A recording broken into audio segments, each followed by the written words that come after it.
Hello दोस्तों, जैसा कि आप सभी जानते हैं कि इंडियन आर्मी में इस समय एक योजना लाई गई है जिसका नाम है अग्निपथ योजना।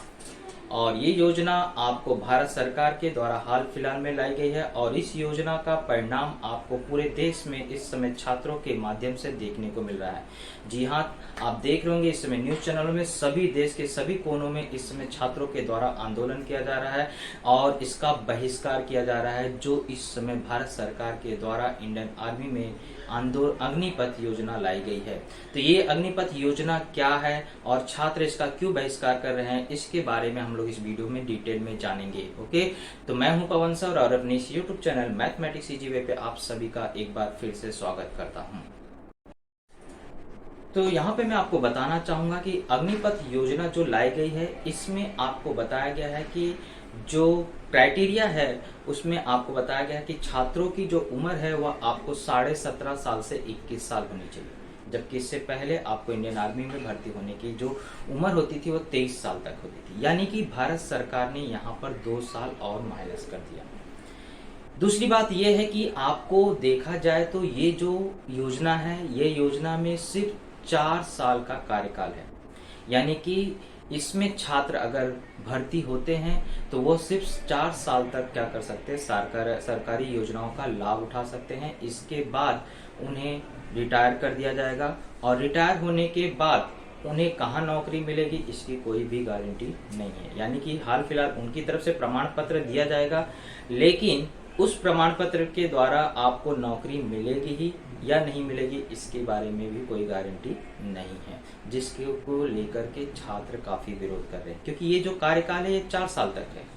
यानी कि छात्र आपको लगातार 4 साल 5 साल मेहनत करते हैं, कठोर परिश्रम करते हैं और इंडियन आर्मी में भर्ती होने के लिए पूरी जी जान लगा देते हैं। और जी जान लगाने के बाद क्या होगा, उन्हें 4 साल की नौकरी मिलेगी और वो 4 साल के बाद पेंशन भी लागू नहीं होगा, यानी पेंशन भी नहीं प्राप्त होगा। तो सोचिए कि ये छात्र के फ्यूचर के साथ खिलवाड़ हो रहा है या नहीं हो रहा है। आगे मैं बताना चाहूंगा कि भारत सरकार की तरफ से प्रमाण पत्र 4 साल के बाद तो दिया जाएगा, साथ ही साथ उन्होंने बताया है कि 12 लाख रुपए की नकद राशि भी उन्हें दी जाएगी। ये 12 लाख की रकम में से आपको 11,75,000 कुछ रकम आपके पास आएगी, बाकी रकम आपको जो है वो टैक्स या किसी प्रकार से कट जाएगी। यानी कि आपको देखा जाए तो 12.25 लाख रुपए आपके रिटायरमेंट के बाद मिलेगा। तो ये 12.25 लाख काफ़ी है, पूरी उनकी जो जीवन काल है ये उनके लिए काफ़ी है। वो कहते हैं कि नौकरी की प्राथमिकता इन छात्रों को सबसे पहले दी जाएगी, लेकिन कौन सी नौकरियां इन्हें मिलेगी? ज़्यादातर गार्ड की नौकरियां मिलती है, होम गार्ड की नौकरी मिलती है, सिक्योरिटी गार्ड की नौकरियां मिलती हैं, जहां पर उनके साथ अच्छा व्यवहार हो इसकी कोई गारंटी नहीं है। उनका पगार बहुत ही कम हो सकता है। यानी कि आगे देखा जाए तो उनका फ्यूचर जो है वह अंधकारमय है। यानी 4 साल बाद अगर देखा जाए तो उनको तो ना पेंशन मिलने वाला है। अगर वो किसी सरकारी नौकरी को करने या किसी नौकरी को करने जाते हैं तो उसमें कोई अच्छी पगार मिलेगी या नहीं मिलेगी इसकी कोई गारंटी नहीं है। दूसरा इसमें बताया गया है कि जो आपको 25% को आगे कंटिन्यू रखा जाएगा और 75% को रिटायर कर दिया जाएगा। 25% यानी समझिए कि अगर 1 लाख विद्यार्थी हैं तो 1 लाख में से 25,000 विद्यार्थियों को क्या किया जाएगा, आगे की पोस्ट के लिए कंटिन्यू किया जाएगा और 75,000 को क्या किया जाएगा, रिटायर कर दिया जाएगा। तो ये 75,000 के लिए बहुत बड़ा प्रश्न है कि उनके आगे का फ्यूचर कैसे होगा। ओके, ये सभी बातों को लेकर के छात्र काफी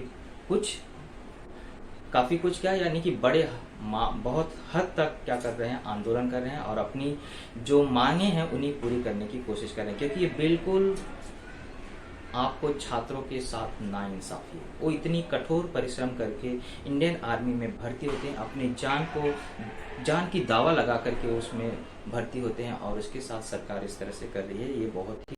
इसके अलावा मैं यहाँ बताना चाहूँगा कि छात्रों की अगला विरोध का कारण ये है कि जो बच्चे अभी कोरोना काल से पहले अपना मेडिकल या फिटनेस सर्टिफिकेट सब कुछ प्राप्त कर चुके थे, यानी कि वह बिल्कुल भर्ती के एकदम काबिल हो चुके थे, सिर्फ उन्हें एग्जाम देना बाकी था, अब वह पुराना क्राइटेरिया को क्या कर दिया जा रहा है, रद्द कर दिया जा रहा है। यानी कि जिन्होंने पुराने बच्चे हैं जिन्होंने आवेदन किया था इंडियन आर्मी के लिए, वो सारी की सारी आपको रद्द कर दी जा रही है। अब नए तौर पे क्या की जाएगी, भर्ती की जाएगी। यानी जो छात्र 4 साल से इंतजार कर रहे थे इंडियन आर्मी में भर्ती करने के लिए, भर्ती होने के लिए, वो पूरी की पूरी प्रक्रिया को रद्द करके अगर आप नए सिरे से स्टार्ट कर रहे हैं तो आपको यहाँ एक चीज़ सोचना पड़ेगा, क्या होगा उन बच्चों का जो 4 साल से कठोर परिश्रम करके अपना सब कुछ दाव लगा करके वो एग्जाम्स पास किए थे, सिर्फ रिटन टेस्ट नहीं हुआ था, और जिसके कारण से उनकी पूरी क्राइटेरिया को रद्द कर दिया जा रहा है नए क्राइटेरिया के। अब उनके नए क्राइटेरिया के हिसाब से अगर करते भी हैं तो सोचिए उनकी उम्र अब इस समय क्या होगी। वो 21 क्रॉस हो चुके होंगे, अब उनके साथ क्या हो सकता है। यानी कि अगर उन्होंने 4 साल 5 साल अपना बेकार किया है और अंत में जाकर के उन्हें अगर शून्य मिलता है तो ये बहुत ही गलत है और उनका आंदोलन बिल्कुल जायज़ है और इस चीज़ में हम सभी को उनका सपोर्ट करना चाहिए। तो इसलिए मैं यही कहना चाहूँगा कि ये जो अग्निपथ सरकारी योजना है ये बिल्कुल ही गलत योजना है, इस पर सुधार करने की बहुत ही ज़्यादा ज़रूरत है। तो ये आपको अग्निपथ योजना कैसी लग रही है जब दोस्तों ये कमेंट बॉक्स में ज़रूर बताइएगा, और बिल्कुल छात्रों के साथ आपको खड़ा होना चाहिए, उनके आंदोलन में आपको सभी का सहभाग होना चाहिए। ओके, चलिए मिलते हैं अगले वीडियो में, तब तक के लिए जय हिंद, जय महाराष्ट्र।